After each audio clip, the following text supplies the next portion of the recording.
Hi, you're watching Reddit Revelations. Never did I dream to post my cheating story here online, asking how to make things right.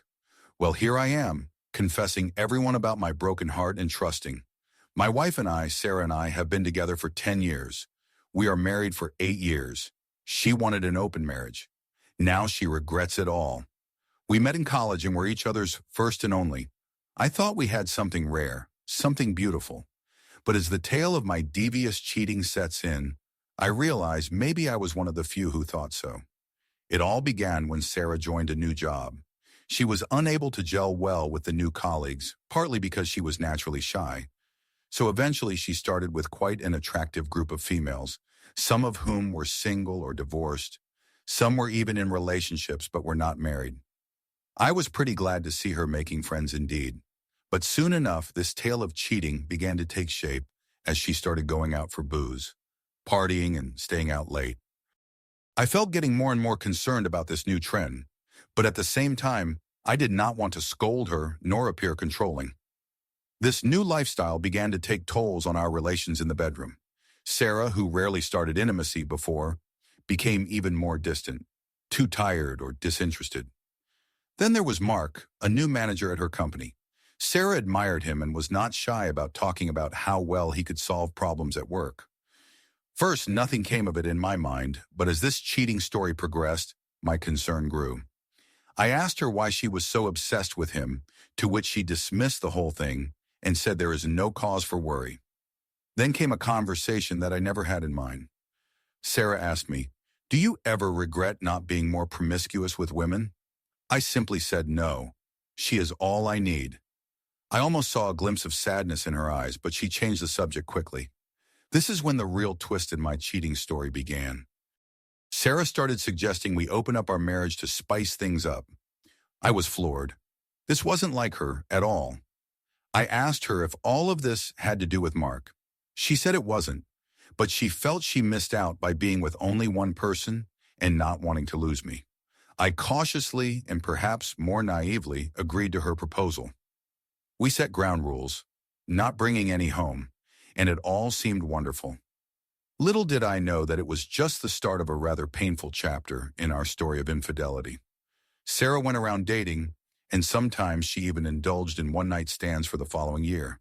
She even went as far as having a full-fledged relationship with Mark.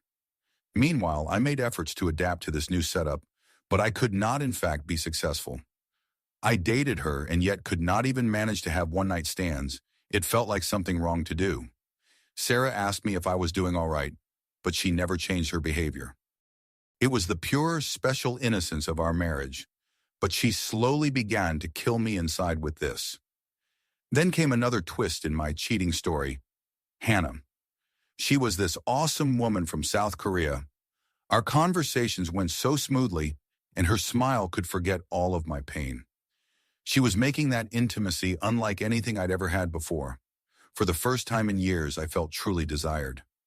Sarah initially found it cute that I had found someone, but as time passed, her attitude changed. Just like that, Sarah turns around and now starts coming in to surprise me dinner, cleaning the house, dropping off lunch at my office, even taking intimacy as our initiative. Too late. Part of me had died. I asked her what had caused this sudden change in behavior. She said she wanted to prove that she still loved me and was happy with me. I burst out laughing and asked about Mark, her friends, and the one-night stands. She could not respond and went to bed in tears. The very next day, Sarah came to me and said she wants to shut down our open marriage. She says it was a miserable mistake and that she regrets everything. According to her, she ended with me because of friends and Mark, who told her that she needed more experiences. But now she knows this was something unique what we had, and she destroyed something precious. This was another tragic turning point in my cheating story. She says I might never see her again as my wife, whereby she broke into tears. She quit her job, cut all ties to her friends, even broke off with Mark. And the entire charade was a scam to win me back. The harm, though, was done. All these efforts were merely proof of what I'd established for Hannah. There was something about Hannah that brought to life parts of me, which honestly hadn't been stirred in quite some time by Sarah. Now, here I was in something I never wanted, the cheating tale I never asked for. We went into couples therapy, hoping somehow we'd find a way to fix things. In the first session, Sarah vomited up guilt, stating how her friends had guided her down this path. The therapist pointed out the damage done to this approach with regards to relationships and marriage. Sarah said she was panicked over seeing the happiness of my relationship with Hannah for me. Well, her friends had advised her to just put up with it, so she found out who was the bad influence in her life. I disclosed my participation in the scandal and my continued affair with Hannah.